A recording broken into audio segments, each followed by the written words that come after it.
Now, the first one is the challenge of growth, I think. Most of my clients have grown. They've got some people working for them. There's a bit going on, and they've dealt with the growth and the extra work, usually by working harder and working more. So they're busy. They're working long hours. They're stressed.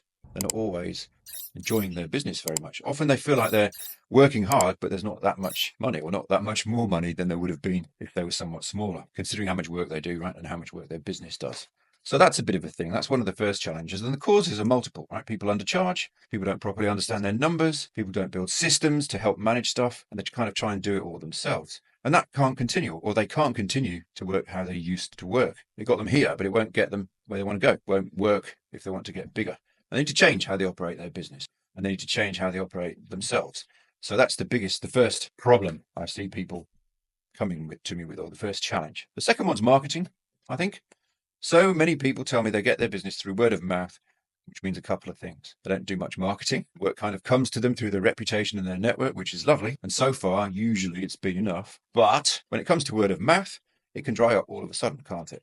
Sometimes anyway. You can be at risk of that happening if you're not doing any work to bring the work in. It's a very common thing to happen. I see it a lot. I hope you don't mind me looking at my notes here, right? It's a very common thing to happen. You think everything's fine, you're busy, and it looks like you'll continue to be busy, and then suddenly, poof, you're quiet. Your traders are standing around twiddling their thumbs or cleaning the shed, which is a euphemism we've been using here. It's very common. It's common to rely on word of mouth, and it's common to slack off on marketing activity when you're busy, and maybe get caught by surprise when it dries up, and then kind of scrambling to find work. So you need to build a marketing machine that's always working in the background, generating inquiries in enough of a flow so that doesn't happen. So that's the challenge of not doing enough marketing and work drying up.